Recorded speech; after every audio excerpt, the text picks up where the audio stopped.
반갑습니다. 와, 오늘 분위기 역대급인 것 같아요. 오늘 일부러 이렇게 좀 방청객 모드로 어떻게 준비하셨어요? 아니, 밖에서 소리를 계속 듣고 있었거든요. 10시부터 와가지고. 근데 박수 소리에 또 어떤 선생님께서 또 이제 이렇게 의견을 막 말씀하시는데 너무 잘 말씀하시더라고요. 정말 밖에서 깜짝 놀랐습니다. 이 분위기를 이어서 이 분위기가 다운되지 않도록 저도 최선을 다해서 강의하도록 하겠습니다. 유경진입니다. 반갑습니다. 먼저 강의하기 앞서서 제가 우리 선생님들께 지금 양해를 하나 이제 구하고 하려고 해요. 제가 2달 전에 제가 이제 올해 40이 됐거든요. 40이 됐는데 이게 40이 되니까 어르신들 너무 죄송한데요. 제가 약골이에요. 길을 가다가 넘어졌어요. 그런데 제가 그렇게 자주 넘어져도 멀쩡하던 다리가 세상에 또 부러진 거예요. 근데 제가 지금 이제 치료를 받은 지 아직 2달이 잘 안 됐거든요. 그래서 제가 이제 첫 시간이라 인사를 드리려고 이렇게 높은 힐을 신었는데 아무래도 좀 무리가 좀 있더라고요. 그래서 제가 중간에 잠깐 낮은 신발로, 편한 신발로 갈아입고, 갈아 신고 진행하도록 하겠습니다. 네, 양해 부탁드려요. 키가 많이 작아질 거예요. 네. 자, 일단 지금 분위기가 너무 좋아가지고 제가 팀을 좀 짜드릴게요. 앉은 자리에서 이렇게 3분 팀 하시고요. 이렇게 3분 팀 하시고, 그 팀은요 중간중간에 그냥 이야기 잠깐 나누시면 됩니다. 자, 그리고 여기 오시면 3분 팀 하시고요. 또 요렇게 2분 팀, 그리고 3분 팀, 3분 팀, 3분 딱 맞았죠? 이렇게? 자, 이렇게 팀을 구성할 거고요. 팀을 구성하는 이유는 이제 제가 오늘도 역시 또 선물을 준비했어요. 선물 드리려고 오늘 제가 기분 좋은 날 또 선물 받아가면 기분 좋잖아요, 그래서? 그래서 중간중간 각 팀에서 지금 딱 가운데 앉으신 선생님 계시죠? 3분 중에 네, 여러분 선생님, 네, 가운데 앉은 선생님께서는요, 우리 팀원들이 중간중간 퀴즈를 맞춘다거나 아니면 제가 동그라미를 비트를 줬을 때 동그라미를 100% 쳐주시면 되는 거예요. 교재에다가. 교재 어디다가 쳐주시면 되냐면요. 교재 한번 펴볼까요? 첫 페이지 넘겨보시면요. 자.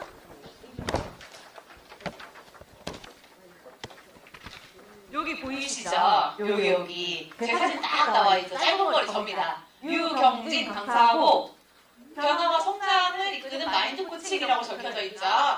여기 왼쪽에 파란 종이가 있어요. 거기에다가 동그라미를 치시면 됩니다. 자, 그러면은 우리 분위기 좀 업시킬 겸 가벼운 퀴즈로 시작을 해보도록 하겠습니다. 사진 2장이 보일 거예요. 똑같은 그림이 2개가 보일 건데 그 중에서 단 한 군데만 달라요. 그 틀린 한 군데를 찾아서 손을 들고 정답을 말씀해 주시면 동그라미를 지급해 드리도록 하겠습니다. 자, 화면 한번 보실게요. 자, 보이시나요? 손 대고 말씀하셔야 돼요. 네. 그렇죠. 동그라미 쳐주시고요. 좋습니다. 이렇게 하시면 돼요. 자, 그 다음 갑니다. 이거 너무 화면이 어둡네요. 잘 안 보이시죠? 괜찮으세요? 자, 여자 인형에게 답이 있습니다. 앞에 화면 잠깐만 여기 불 한 번만 꺼주시면 안 될까요? 옆에서 꺼야 돼. 네.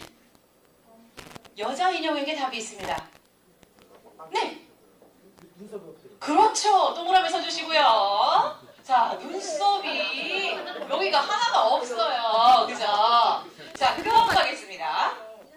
자, 이건 이제 좀 보이실 거예요.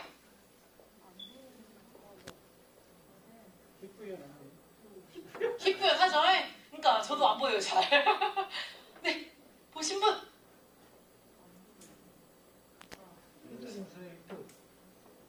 힌트요? 남자 쪽에 지금 주인공 있죠? 저 사람에게 답이 있습니다.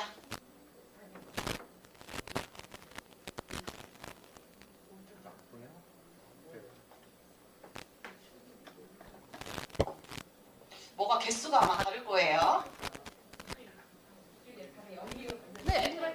네, 그렇죠. 발가락 하나가 없죠? 자, 동그라미 쳐주시고요. 자, 그 다음 갑니다. 자, 보이시나요? 우리 선생님께서 동그라미를 파란 종이에다 쳐주시면 돼요. 네, 이거 보이시나요? 아이고, 진짜 안 보이네. 자, 그 다음 갑니다. 이건 좀 이건 좀 보입니다. 정답! 네? 아이고, 깜짝이야! 아, 깜짝 놀랐어!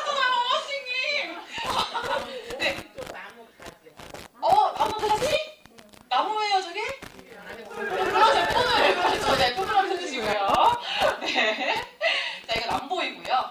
요거 좀 보일 것 같습니다. 네.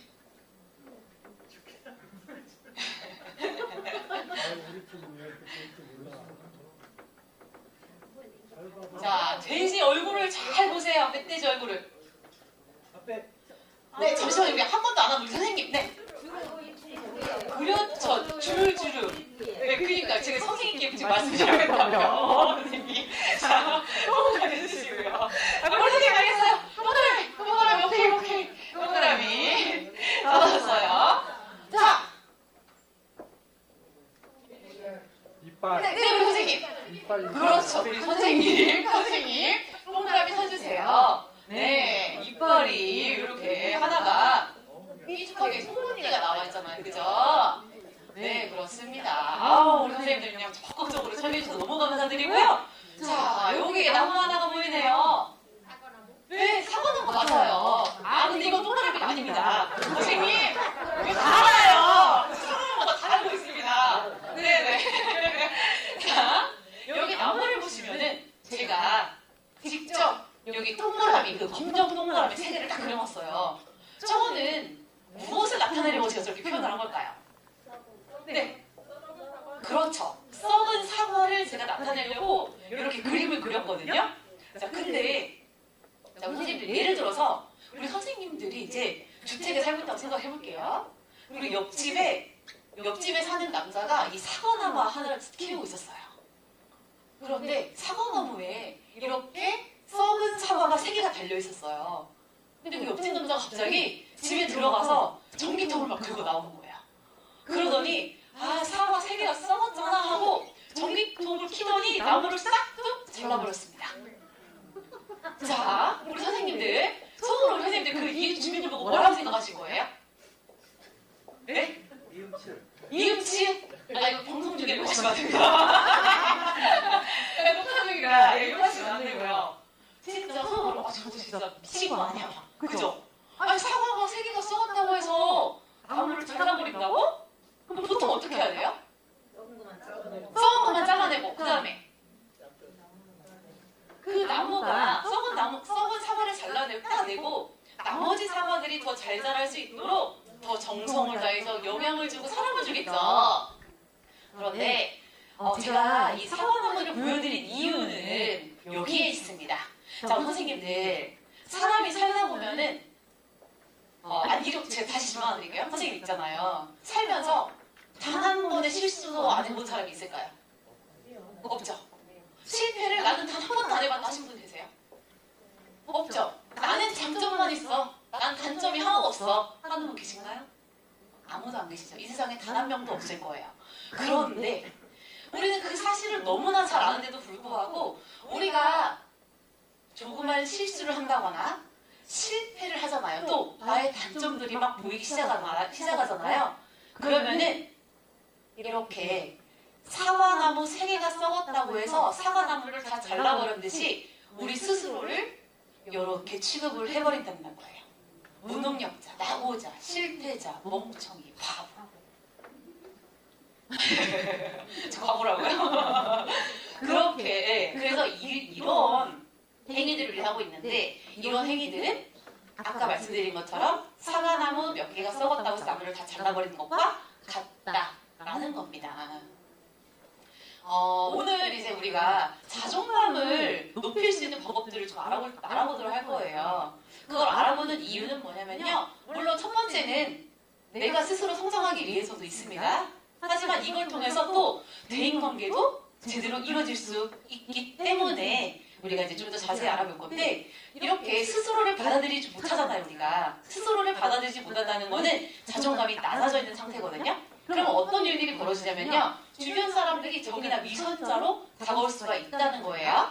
하지만 내가 스스로를 받아들이잖아요. 그러면 그때 비로소 다른 사람의 그 진정한 사랑을 받아들일 수가 있게 된다라는 거죠. 이게 왜 이런 얘기가 많냐면 예를 들어서 제가 스스로 나는 진짜 강의도 잘 못하고 나는 자신감이 너무 낮아. 그리고 사람들 앞에만 서면은 떨려서 아무 말도 못하겠고 막 이런 생각을 가지고 있어요.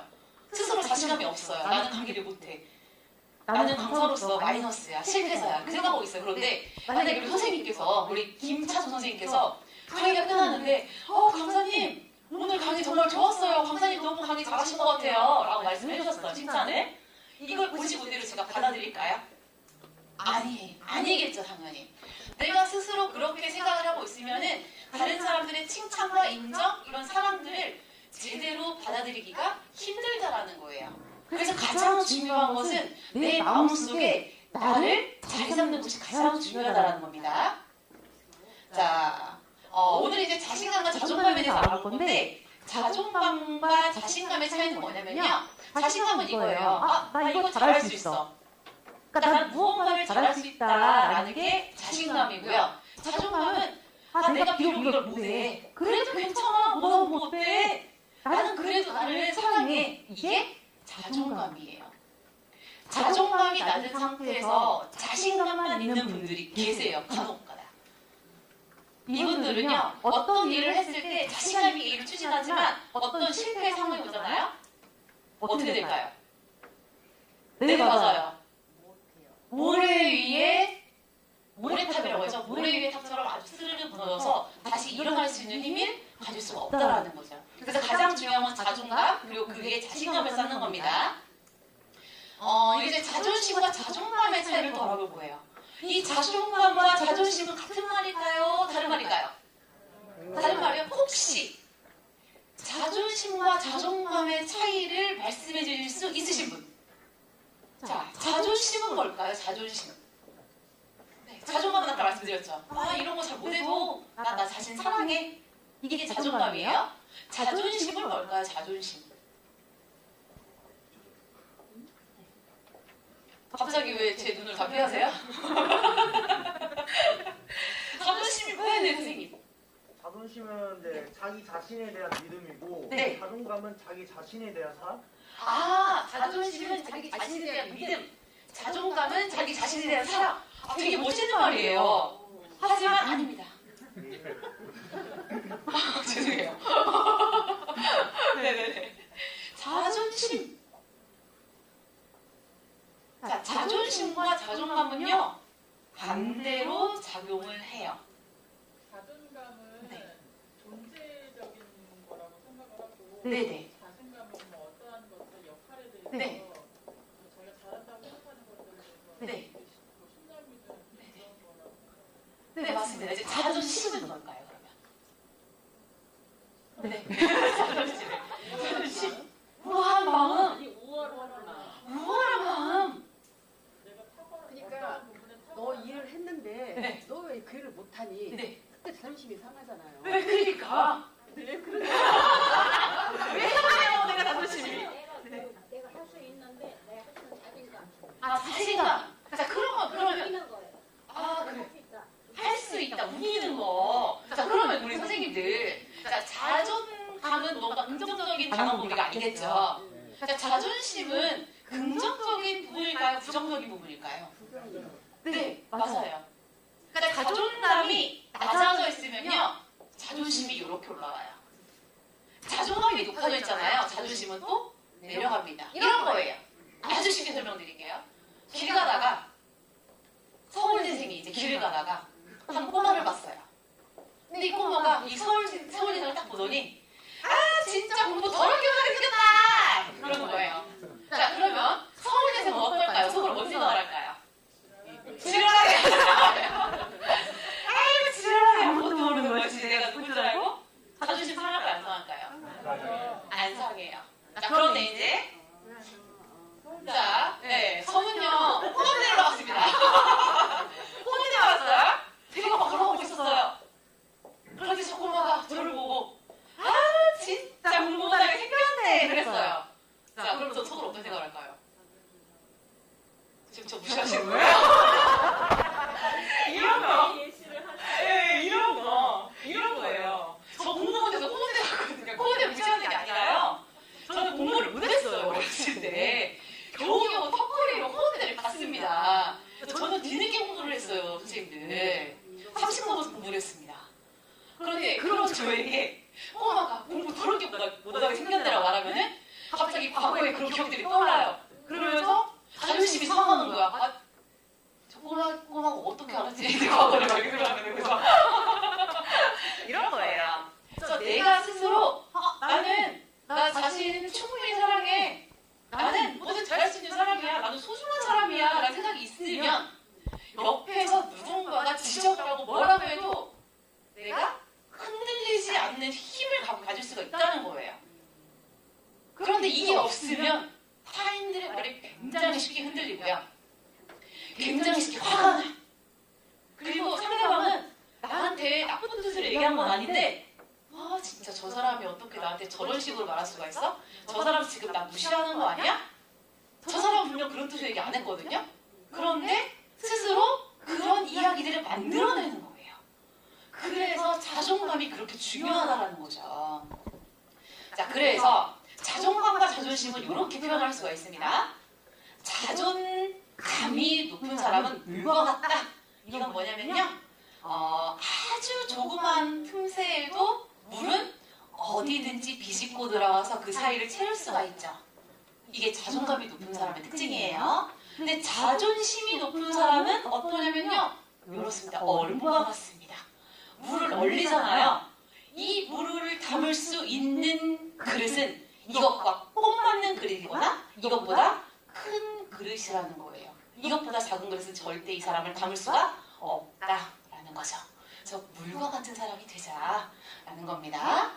자, 영상을 제가 하나 이제 자존감에 대해서 아주 잘 표현해주는 영상이 있어요. 제가 이 영상을 재생해드리도록 하겠습니다.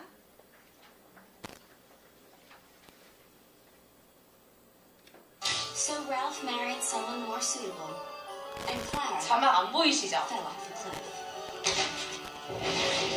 That night, Clara's mother, the town witch, came to the Wilhern house seeking revenge.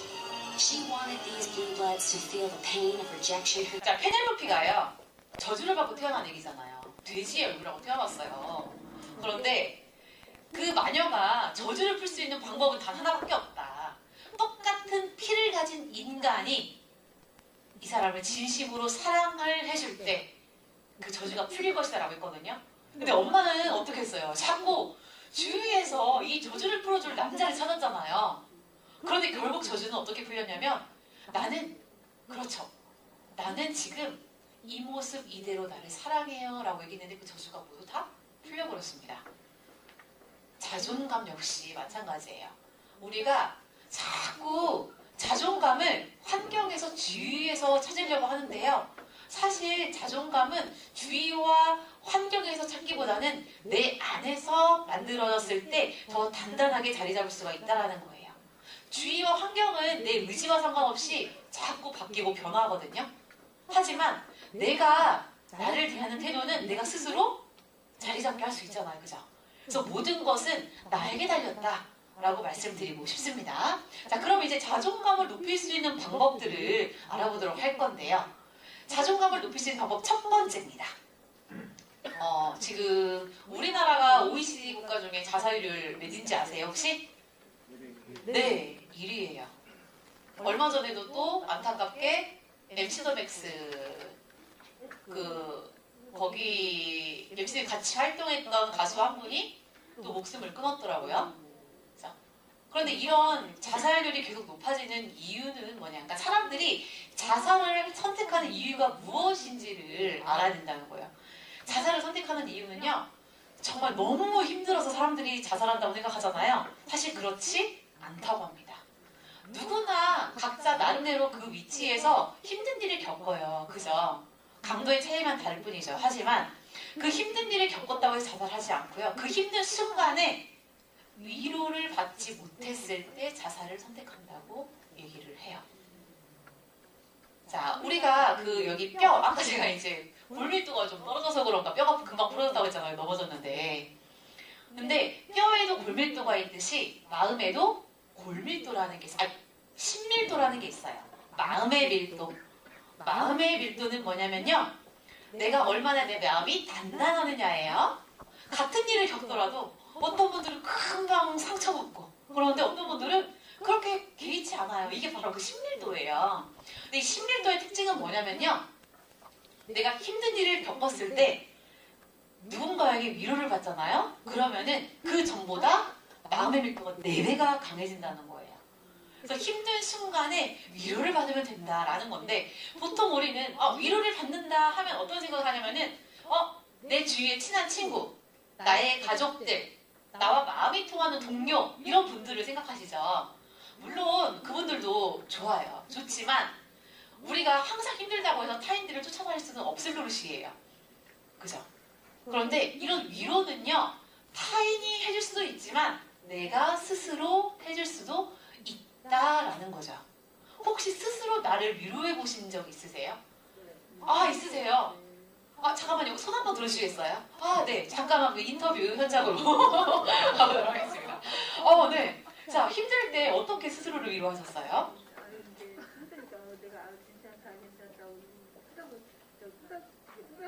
스스로 쓰다듬어 보셨어요. 우리 선생님은요?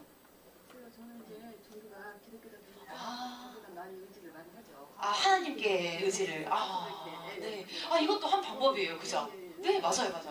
자, 아니, 왜 웃으세요? 지금 무슨 말씀 하시고요? 아니 손잡는데 가방 네, 죄송해요. 그래서, 죄송해요. 네, 감사해요. 제가 자존감이 나쁜가 봐. 자존감 강해라고 자존감 나죠. 자, 우리 선생님, 네. 기도하면서 그러구나. 네. 샤워할 때 이렇게 만져서 진짜요? 그런 경우도 있네. 근데 우리 선생님은 왜 옆에서 그렇게 아프세요? 사연이 네. 스스로 이렇게 수도 많아서. 어머나, 언제부터 그렇게.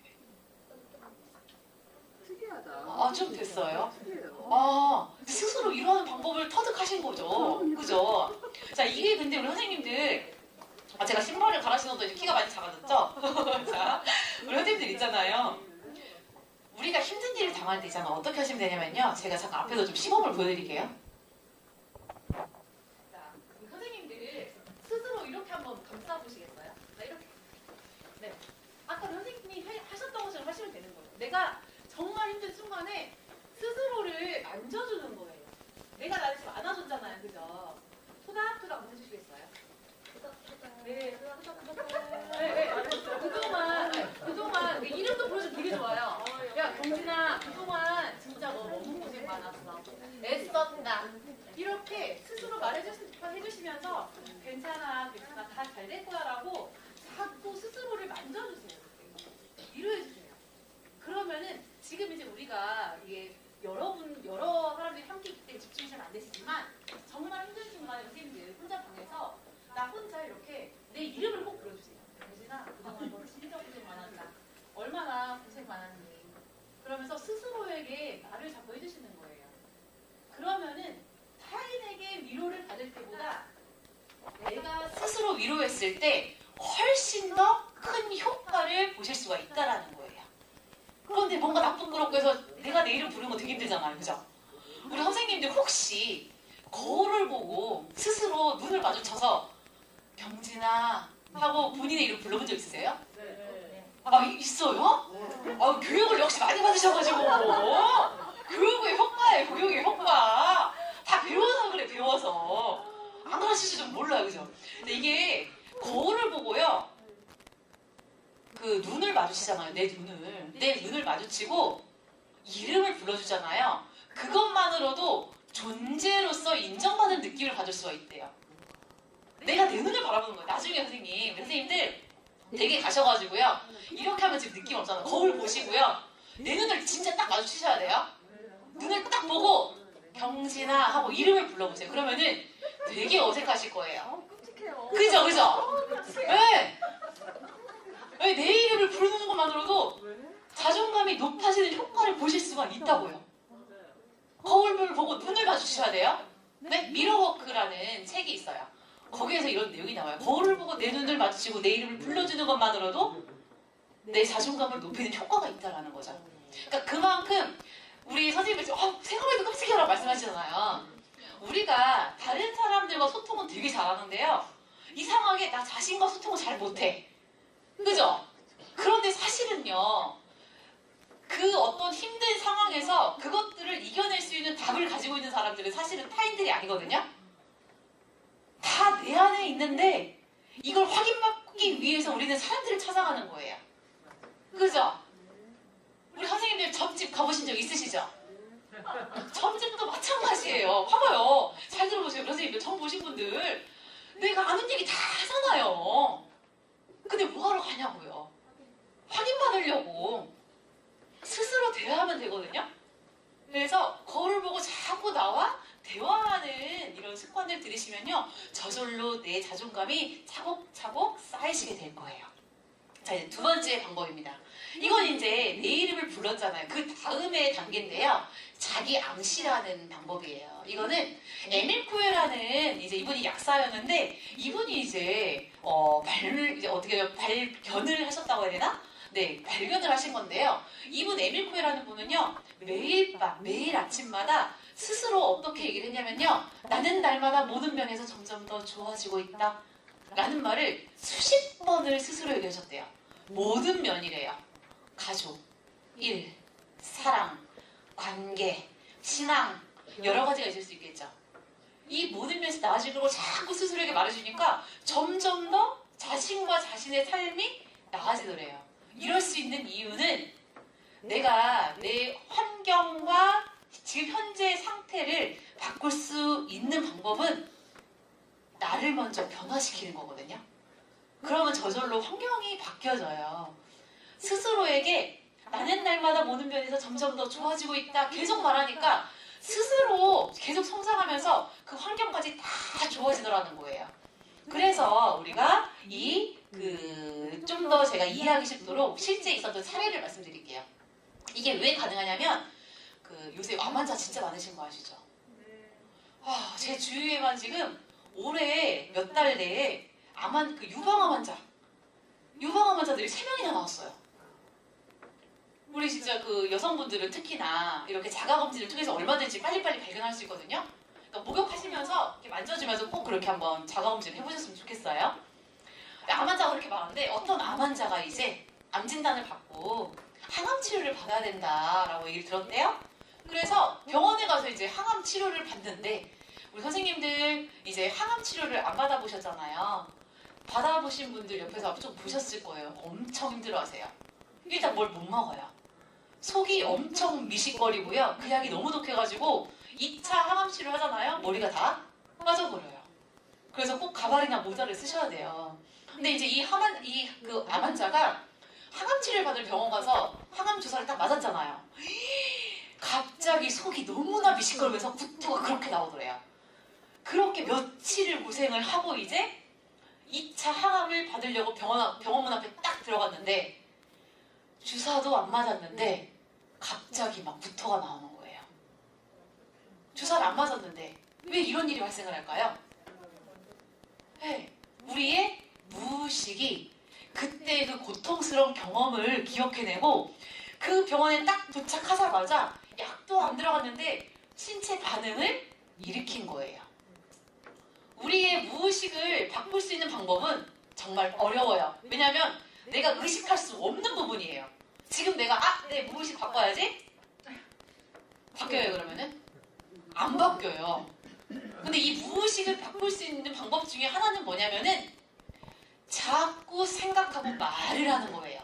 이 무의식은 우리의 경험에 의해서 자꾸 만들어지는 거거든요. 쌓이는 거거든요. 이 무의식이 생각보다 우리에게 굉장히 많은 영향을 준다는 거예요. 근데 이 무의식을 바꿀 수 있는 방법은 자꾸 내가 어떤 말을 통해서 자꾸 이 검정색 무의식이 있다면은 이것들을 자꾸 깨끗한 물을 넣어줘서 희석시켜주는 방법이죠. 그 방법 중에 하나가 바로 이 자기암시 방법입니다. 자, 자기암시 방법으로 효과를 보신 분, 우리가 아주 잘 아는 선수가 한 명이 있습니다. 자, 이분의 영상을 잠깐 보여드리도록 할게요.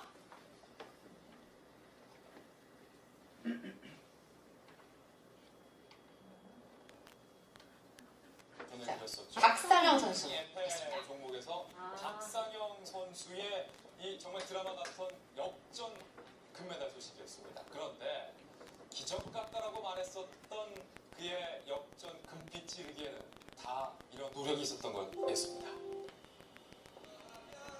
오늘의 피날레 기사인데요. 박상영 선수가 9대 13으로 뒤진 상황에서 3라운드 시작 전에 구석에 앉아 있어서 뭔가 중얼중얼 외우는 모습이 잠깐 저희 취재진들의 모습에 잡혔습니다. 바로 저 모습인데 사진을 확대해 봤는데 뭔가 중얼중얼 너무 급해.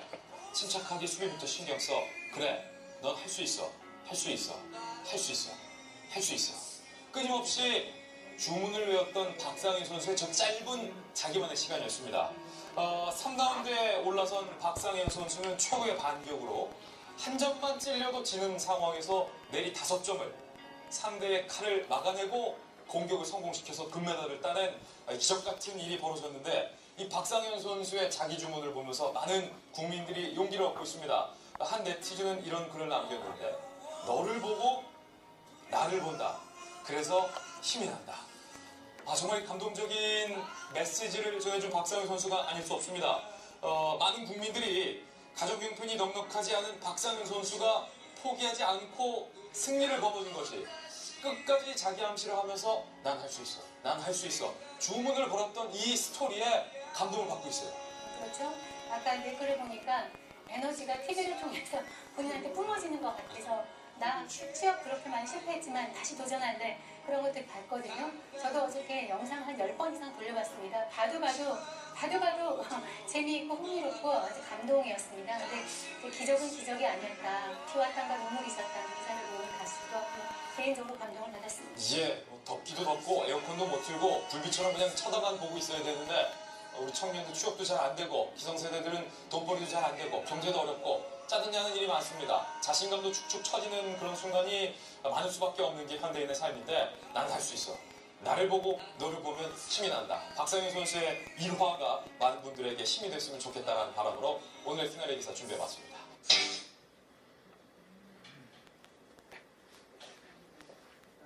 또 전해드렸었죠. 바로 펜싱 에페 자. 종목에서 우리 선생님들 그래서 이렇게 이제 우리 자꾸 자성 예언 얘기, 자기 암시 얘기 했잖아요. 우리가 지금 활동 하나를 좀 해볼 거예요. 짧게.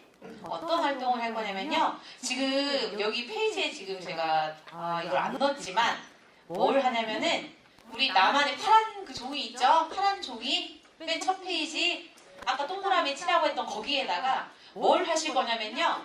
자성 예언을 한번 만들어 볼 거예요. 나의 자성 예언. 이건 뭐냐면은 어렵게 생각하지 마세요. 그냥 야, 할 수 있어. 너 유경진이잖아. 너는 뭐든 하면 잘할 수 있는 사람이야. 그냥 이런 간단한 것도 괜찮아요. 야, 너는 뭘 해도 괜찮아. 너는 실패해도 괜찮아. 너는 그냥 소중한 사람이야. 막 이렇게 나에게 실패 순간에 아니면 내가 정말 힘든 순간에 나를 이 힘든 그 마음을 탁 치고 일어날 수 있는 그런 메시지를 주는 거예요. 저는 이제 여러 가지가 있거든요. 상황에 따라 쓰는 게. 어떤 게냐면은 정말 이제 제가 강의가 제가 이제 10년 차가 됐어요. 그런데 정말 긴장되는 강의들이 있어요. 진짜 긴장될 때는 어떻게 얘기하냐면은 자신감을 올려야 되잖아요. 그죠? 왜냐면 에너지를 드려야 되니까. 그래서 거울을 일단 봐요. 눈을 딱 마주칩니다. 그리고 딱 마주쳐요. 딱 마주고 야, 너 유경진이 할 수 있어. 빵 쏴. 빵 쏴. 다 죽여버릴 거야. 막 이렇게. 뭐 이런 것도 있고요. 그리고 진짜 강의가 잘 안 풀릴 때였어요. 강의장에서. 그럴 때 저는요, 쉬는 시간에 밖에 일단 나가요. 나가서 바퀴를 돌면서 요새 이제 마스크가 있어서 되게 편해졌어요. 옛날에 마스크가 없을 때는 막 제가 중얼중얼 돌아다니니까 사람들이 이건 줄 알고 신경 쓰였는데 마스크가 있잖아. 그러니까는 이게 되게 좋은 게 중얼거릴 수가 있어요. 아무도 몰라요. 그래서 경진아 괜찮아 침착하게 해. 지금보다 분명히 분위기는 좋아질 거야. 이것보다 훨씬 더 나아질 거야. 노력하면 뭐든 할 수 있어. 최선을 다하자. 계속 이렇게 저는 스스로 계속 말하는 거야. 그리고 들어가잖아. 근데 이게 정말 놀라운 게 제가 지금 말씀 이렇게 드리는데 제 힘 느껴지세요? 느껴지시죠? 저 정말 겪었다고 말씀드리고 있는 거예요. 이런 상황에서 스스로 이렇게 에너지 주잖아요. 그 에너지가 이렇게 가나 봐요. 강의장 분위기가 정말 바뀌어요. 그런 힘든 순간에. 그래서 우리 선생님들께서도 정말 힘든 일이 있잖아요. 스스로에게 먼저 에너지를 넣어주세요. 그러면 주위 환경도 그 좋은 에너지를 따라올 거거든요. 그래서 지금 한 3분 정도만 우리 선생님 스스로에게 나를 응원해줄 수 있는 메시지, 내가 힘든 순간에 내 힘을 끌어올려줄 수 있는, 나를 위로해줄 수 있는 메시지를 파란색 종이에다가 간단하게 적어보도록 하겠습니다. 막 이거 하면서 막 되게 닭살 돋고 막 그럴 거예요. 맞아요, 그럴 수 있어요. 하지만 이런 교육 아니면은 절대 우리는 이런 글을 쓸 시간이 없을 거예요. 3분만 적어보도록 하겠습니다. 근데 발표시키지 않을 거예요. 발표 안 시킵니다. 한번 적어보세요. 네. 자, 이제 자신감을 키워주는 5가지 방법에 대해서 좀 나눌까 해요. 지금 전에는 나 자신감 없어도 괜찮아, 나 이런 거 못해도 괜찮아, 그래도 내가 스스로 너무 소중하거든? 이거 자존감 키울 수 있는 방법들 2가지 알아봤고요. 자, 자신감을 키우는 첫 번째 방법은요, 이겁니다. 정말 중요하죠. 자기 자신과의 대화에 주의한다. 아까 말씀드린 내용과 좀 이제 비슷한 내용들이 있을 수도 있어요. 실제로 이제 사람이 자라면서 통계예요, 통계. 사람이 자라오면서 만 18세까지 야, 너 할 수 없어. 야, 네 주제에 무슨 이걸 하냐? 야, 너한테 맞는 거래. 야, 포기해. 그런 거 지금 해봤자 위험해. 뭐 이런 부정적인 말들을요, 만 18세까지예요. 5만 번 이상을 듣는데요. 이런 부정적인 말들을. 자, 반대로 야, 너는 할 수 있어. 너는 뭐든 하면 할 수 있는 사람이야. 나는 널 믿어. 너 정말 소중한 사람인 거 알지? 이런 긍정적인 말들은요, 18세까지 단 3,000번밖에 듣질 못해요. 차이가 너무 많이 나잖아요. 3,000번, 5만 번. 너무 큰 차이가 나죠. 그래서 아까 제가 무의식 중요하다고 했죠. 내 경험에 의해서 무의식이 만들어지죠. 사람들이 자꾸 야, 너는 할 수 없어. 야, 너는 실패자야. 너 바보 아니냐? 이런 말을 자꾸 하는데 무의식에 나는 할 수 있는 사람이야. 난 소중한 사람이야. 이런 말이 어렸을 때부터 쌓일 리가 없잖아요. 그래서 우리가 무언가를 도전할 때 자꾸 내 발목을 잡아요, 무의식이. 아씨, 나 할 수 없을 거야. 나 이거 했다가 실패하면 어떡해. 그냥 포기하자. 이대로 살자. 괜히 도전했다가 실패하면은 더 안 좋아지면 어떡해, 상황이. 이런 식으로 자꾸 발목을 무의식이 잡고 있어요. 이거를 바꿀 수 있는 방법은 아까 제가 계속 말을 해줘서 희석시키는 방법이라고 했잖아요. 그런데 타인들이 하는 말을 우리는 바꿀 수가 없습니다. 그 당시에 누군가 나에게 욕을 했어. 야, 너 어떻게 그렇게 심한 말을 해? 다음부터 나한테 욕 안 했으면 좋겠어. 하면 그 사람이 진짜 안 해요? 하잖아요. 자기가 하고 싶으면 하잖아요. 기분에 따라서. 그죠? 그런데 내가 스스로 나에게 하는 말은 얼마든지 바꿀 수가 있다라는 겁니다. 나에게 하는 말은 내가 바꿀 수가 있어요. 그래서 내 자존감이 높은지 낮은지는요, 실제로 내가 스스로 평소에 어떤 말을 하고 있는지 의식하시면서 세보시면 돼요. 그러면은 내가 지금 자존감이 이 정도구나라는 거를 아실 수가 있으세요. 내가 나한테 스스로 계속 부정적인 말을 하시는 분들은 자존감이 높을 수가 없어요. 그래서 내가 하는 말을 먼저 바꿔주시는 게 중요합니다. 자, 이거는 예전에 저한테 이제 강의를 들으신 분들이 계실 것 같아요. 잠깐 안 들으신 분들 제가 잠깐 말씀을 드릴게요. 에몬트 마사로라는 학자가 물을 연구했어요. 왜 연구했냐? 사람에 대해 연구하고 싶은데 사람의 몸의 60% 이상이 물에 해당되죠. 그래서 물을 연구하면 사람을 알 수 있겠구나라는 생각으로 물을 다 떠요. 그리고 그릇에다가 이름을 붙여놨죠. 그래서 그 그릇에 그 이름을 계속 불러준 거예요. 그 그릇들의 이름은 뭐였냐면요, 고마워요, 사랑해요, 바보, 죽어버려, 멍청이, 이런 단어들이었어요. 이 연구들이 9년이 지속됐습니다. 9년 후에 밝혀진 사실은요, 그 물들, 그 이름이 붙여진 물들을 얼린 다음에 현미경으로 결정체를 봤더니 사랑과 감사의 말을 들은 물들은 이렇게 예쁜 눈곱 모양을, 그리고 증오와 욕을 들은 물들은 이렇게 색깔도 다르고 악마 같은 모양을 띠고 있었더래요. 근데 이건 아주 일부분이고요. 각 단어들마다 물의 결정체 모양이 다 달라요. 나중에 인터넷으로 한번 쳐보세요. 에몬트 마사로나 물 결정체 치시면 이런 내용들이 나올 겁니다. 자, 얘네들은 사람일까요? 개일까요? 개예요? 자, 그러면은 얘네들은 왜 개인데 사람처럼 행동을 할까요? 오래 보고 그렇게 따라하는 것. 우리한테 사랑받고 싶어서. 사람이고 싶어서. 얘네들은 그러면 스스로 사람인 줄 알까요? 아니면 개인 줄 알까요? 사람인 줄 알죠. 자, 그럼 이제 진짜 퀴즈. 동그라미 3개 겁니다. 중요해요. 아, 갑자기 막 이렇게 막 손에 모도 붙이고 막 이렇게 들으시고 동그라미가 있어요 이렇게 하실 거예요. 자, 얘네들은 개인데도 불구하고 왜 자신들이 사람이라고 착각을 하고 있을까요? 퀴즈입니다. 사람하고 같이 사니까 아 조금 아쉬워요. 사람의 행동을 똑같이 따라 주인한테 사랑받고 싶어. 사랑받고 싶어서 아닙니다. 사람의 행동을 따라하니까 자기랑 사람하고 행동이 같다고 생각하니까 자기도 사람이라고 생각하고. 아 아닙니다. 그 주인이 사람이 하는 걸 오래 봤으니까. 오케이 딩동네 동그라미 3개 쳐주세요. 아 역시 샤워하면서 몸을 쓰다듬는 분은 뭐가 달라서 달라. 에? 자, 아니 혹시 집에서 그 애완견 키우시는 분 계세요? 집에서 집 밖에서는 키우시나요? 안 키우세요? 보통 제가 이제 여기 강의장에서 이 사진을 띄웠을 때 무조건 질문하는 게 있어요. 개 키우시고 우리 개 키우시는 분이 계신다 여기. 우리 개 키우세요. 3마리나 키우시죠? 2마리. 아, 2마리예요? 자, 제가 우리 정은영 우리 대표님께 질문을 좀 드릴게요. 우리 정은영 대표님 그 강아지 이름이 뭐예요? 홍시요. 홍시. 네, 홍시는 우리 대표님께 가족인가요? 그냥 개인가요? 가족이죠. 이거 보세요. 가족이에요, 가족. 그 개를 키우시는 분들 있잖아요. 제가 이렇게 똑같이 질문하잖아요. 다 가족이죠. 제 딸이에요. 제 아들이에요. 라고 얘기를 해요. 자, 개 입장에서 이제 사람같이 생긴 사람이 자기를 가족처럼 막 사랑해주고 대해줘요. 그러니까 스스로 나는 사람이다라고 생각하고 사람처럼 행동을 하게 된다는 거죠, 이렇게. 그래서 중요한 건 여기서 뭐냐면은 개도 사람이 어떻게 말을 해주고 대해주냐에 따라서 생각이 달라지잖아요. 아, 난 사람이야. 사람처럼 행동하잖아. 행동이 달라지잖아요. 사람도 마찬가지예요.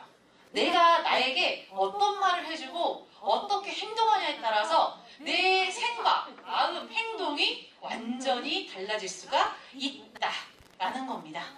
그래서 나를 대하는 태도를 바꾸셔야 된다는 거예요. 자, 이제 2번째예요. 자신과 남을 비교하지 말라라는 말을 이제 말씀을 드리고 싶은데 이건 제가 정말 아주 뼈저리게 경험한 내용이 있어요. 제가 저희 아들이 지금 10살이거든요.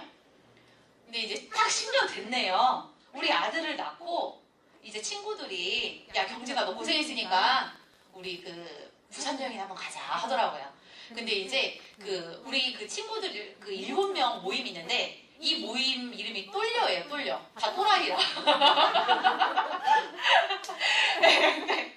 얘네들이 이제 다 서울에 있어요. 저만 전주거든요. 근데 이제 부산에서 만나재요. 제가 이제 거기까지 가서 갈 수는 없잖아요. 그래서 이제 부산에서 만나기로 하고 이제 약속을 정하고 2주 전부터 막 가슴이 너무 막 두근두근 하는 거예요. 부산 여행 한 번도 가본 적도 없었고요. 애기도 이제 계속 육아에 시달리다가 혼자서 이제 친구들과 여행을 간다는 생각에 얼마나 기대가 되고 행복했는지 몰라요. 2주 동안. 그리고 이제 그 당일이 됐습니다. 그 당일날 이제 짐을 싸야 되잖아요. 이제 여행을 다니니까 많이 걸어 다녀야 되니까 나 저 그때 애엄마였잖아요. 기저귀 가방 들고 다니자. 기저귀 가방에다가 짐을 다 챙겼어요. 그리고 운동화를 신고 이제 편하게 갔죠. 가는 내내 진짜 애들 만나면 뭐부터 할까 뭐 먹을까 막 이게 되게 즐거운 마음으로 행복한 마음으로 부산역에 딱 도착했어요. 그런데 이때부터 제 모든 행복이 깨졌어요. 네? 느낌 오시죠? 저기서 친구들이 딱 5명이 걸어오고 있었어요. 1명이 빠지고 이제 5명이 딱 걸어오는데 아니 가신 애들이 무슨 여행을 오는데 이따만한 실에다가 명품백을 하나씩 딱 들고 지네들이 짠 것 마냥 이러고 막 걸어오고 있는 거예요. 그것을 딱 보자마자 갑자기 누가 보여요? 제가 보이죠? 네, 저를 쭉 봤어요. 그리고 제 기저귀 가방! 제가 이 기저귀 가방 자 네. 일단 보자마자 와 진짜 갑자기 얼굴이 빨개지면서 친구들 눈을 마주칠 수가 없는 거예요. 제가 아까 자존감이 떨어지면 뭐가 올라간다고 했죠? 자신감이 올라와요. 자존감이 떨어지면 자존심이 올라온다고 했죠. 자, 자존감이 갑자기 막 그 한순간에 뚝 떨어지면서 자존심이 막 올라와요. 그러면 이제 우리가 어떻게 되냐면요. 난 이 자존심 회복해야 돼 하고 자꾸 사람들이 말로 표현을 합니다. 어떻게 제가 했냐면요. 국수집을 막 갔어요. 그 부산에 유명한 국수집 있죠? 거기를 가가지고 이제 국수를 시켜놓고 기다리는데 아 내가 지금 이 자존감을 회복하지 않으면은 밥이 안 넘어가게 생긴 거예요. 자존심을 회복하지 않으면 밥이 안 넘어가게 생긴 거예요. 그래갖고 애들이 이제 물어보지도 않았는데 제가 얘들아 이번에 우리 남편 회사 옮겼잖아. 회사 옮기면서 퇴직금이 나왔다? 근데 우리 남편이 그 퇴직금으로 나 명품백 사준다고 했잖아. 야 근데 내가 싫다고 했다? 왜 그러는 줄 알아? 야 사람이 중요하지 백이 중요하냐? 막 빨개지죠? 나 부끄럽죠? 그 말을 딱 하자마자 아차 싶은 거예요 이제. 와 내가 이제 돌이킬 수 없는 강을 건넜다. 이제 나는 끝났다. 완전히 무너졌어요. 그리고 나서 그 1박 2일 동안 여행이 와 맛있는 걸 먹어도 맛있는지도 모르겠고 아무리 예쁜 걸 봐도요 눈에 들어오지도 않아요. 빨리 집에 가고 싶은 거예요 이제 창피하니까. 그렇게 제 첫 부산 여행 친구들과의 부산 여행을 망쳐버렸어요. 그러니까 이런 거예요. 제가 정말 행복했죠. 나만 바라봤을 때 그죠? 그런데 제가 불행해지기 시작한 이유 언제부터였어요? 비교하기 시작한 이유부터였어요. 네 맞아요. 자 비교를 하잖아요. 그러면은 딱 두 가지 결과만 나옵니다. 첫 번째는요. 상대가 나보다 앞서 있다고 생각해서 풀이 죽어요. 자신이 상대보다 우월하다고 생각해서 오만해져요. 딱 이게 두 가지뿐이라는 거예요. 그래서 비교는요. 이 세상에서 딱 한 사람과 하래요. 그렇죠. 바로 나 자신이고 어제의 나와 비교를 하잖아요. 자꾸 성장하는 나를 발견할 수가 있으실 겁니다. 자 이제 세 번째입니다. 자신을 제약하는 편견을 넘어선다. 요거 퀴즈입니다. 이 어르신은요 100세가 넘으셨어요. 자 이분이 지금 하고 있는 건 뭘까요? 네 투포 아니죠? 자 이제 진짜 퀴즈예요. 자 이 할머니께서 100세가 넘었는데 2009년 시드니 월드마스터 게임에서 100세 할머니 투포한 부분 금메달을 획득했어요. 자 금메달을 획득할 수 있었던 이유는 무엇일까요? 퀴즈입니다. 동그라미 3개 드릴게요. 뭘까요? 어떻게 100세가 넘으셨는데 1등을 했을까요? 아주 단순합니다. 혼자 했어. 잠시만요. 정답이 나온 것 같아요. 혼자 했어요. 정답입니다. 동그라미 3개 쳐주세요. 네. 혼자 참가했어요. 아니 100세 할머니 지금 할아버지도 못해요. 저는 그죠? 투포환을 어떻게 해. 근데 우리 100세 할머니께서 투포환을 경기에 혼자 나오신 거예요. 그러니까는 이 투포환을요 내 발밑에 뚝 떨어뜨려도 그냥 금메달인 거예요. 자, 이분이요 이제 금메달을 땄잖아요. 100세 할머니가 나왔다는 것 자체가 이슈예요. 기자들이 막 모여들었어요. 그래서 질문을 했습니다. 아니 어르신 어떻게 이렇게 투포환을 하실 생각을 하셨어요? 여쭤봤죠. 그랬더니 이분이 뭐라고 하시냐면요. 제가 살아오면서 하고 싶은 일이 있어도 자식들 좀만 키워놓고 해야지. 자식들 결혼시키고 나서 해야지. 손주들 좀 크는 거 보고 해야지. 그리고 나서 해야지 하다가 죽을 때가 됐대요. 그런데 딱 과거를 돌아보니까 내가 나를 위해서 한 게 아무것도 없더래요. 그래서 내가 죽기 전에 그래 진짜 내가 하고 싶은 일 하나는 내가 하고 가야겠다 이런 마음을 먹은 거예요. 그런데 그 당시에 이제 우리 이렇게 기관들이 있듯이 여기도 기관이 있었겠죠. 거기에서 이런 투표한 광자가 갑자기 뭔가 열렸었나 봐요. 그래서 이게 너무 하고 싶더래요 갑자기. 그래서 이거를 하기 시작했는데 너무 행복하더래요. 너무 즐겁고. 그래서 그렇게 꾸준히 투표한 연습을 했고 경기까지 나와서 금메달을 땄다고 합니다. 자, 세 번째가 이거였어요. 나를 제약하는 편견을 넘어선다. 만약에 이 어르신이 투포원을 딱 보고 아휴 진짜 하고 싶은데 아유 내 나이에 저걸 어떻게 해. 괜히 저거 했다가 어디라도 부러져봐. 자식들 고생시키지. 에휴 그냥 조용히 있다가 조용히 떠나야지. 내가 지금 와서 뭘 하겠어? 라고 생각을 했어요. 나이로 제한을 했죠. 나를. 그죠? 그러면은 결코 투포원 부문에서 금메달을 딸 영광을 누리지 못했을 거예요. 하지만 이분은 자신의 나이와 관계없이 하고 싶은 걸 무작정 도전했죠. 그랬더니 이런 결과를 얻을 수가 있었다는 거예요. 자, 그래서 내가 내 자신에게 할 일을 제한을 두는 것은 내 나이에 무슨 내가 지금 상황에 뭐 이런 거를 해. 이런 제한을 두는 것은 앞으로 내가 할 수 있는 일에 제한을 두는 것과 같다. 절대 이것보다 이 상황보다 나아질 수가 없다라는 겁니다.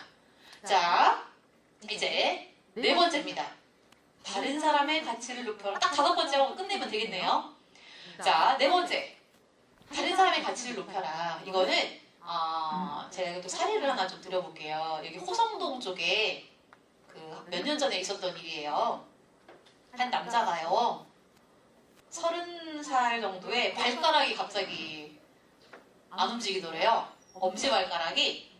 그래갖고 이상하잖아요? 병원을 갔대요. 그랬더니 큰 병원을 가보래요. 큰 병원 갔더니 지금부터 서서히 발끝부터 마비가 돼서 6개월 안에 당신은 죽게 됩니다. 라는 얘기를 들은 거예요. 갑자기 청천벽력과 같은 말을 듣고 이 남자가 2주 동안 방황을 했어요. 아니 내가 지금 아직 30밖에 안 됐는데 내가 6개월 뒤에 세상을 떠난다고? 나 진짜 열심히 살았는데 막 하늘을 막 원망하고 막 2주를 이렇게 살았대요. 그러다 갑자기 생각이 탁 바뀌더래요.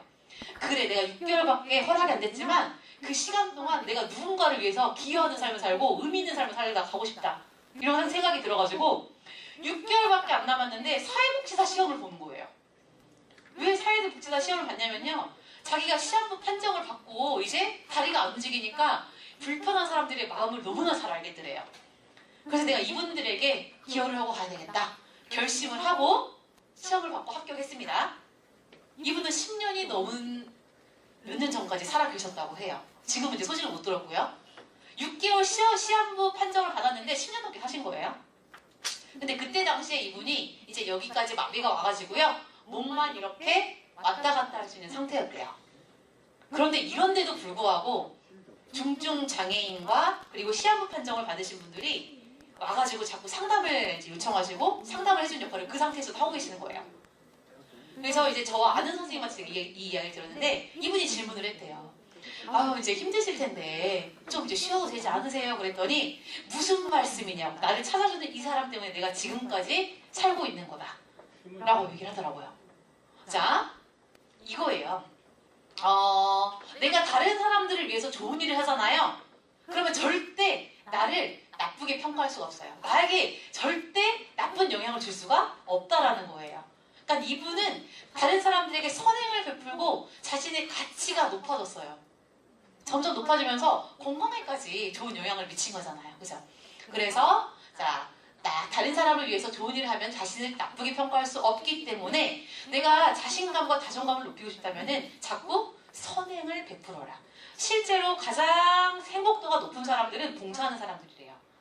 네, 그만큼 봉사가 큰 효과가 있다고 합니다. 자, 마지막입니다. 자신의 인생을 책임진다. 이것도 이제 이야기예요. 한 남자가 점을 보러 갔어요. 왜 갔냐면 우리가 보통 점 보러 갈 때는 어떨 때 가요? 어려울 때, 힘들 때, 그죠? 이분도 마찬가지였어요. 40살에 이제까지 살아온 인생이 너무 힘들어가지고 거길 찾아간 거죠. 그리고 이렇게 질문했습니다. 도대체 저 언제까지 이렇게 살아야 됩니까? 라고 물어봤죠? 그랬더니 이 점쟁이가 딱 봐요. 사주를 보더니 50까지는 계속 그렇게 살겠어 라고 얘기를 하더래요. 그런데 이 남자 표정이 이상해요.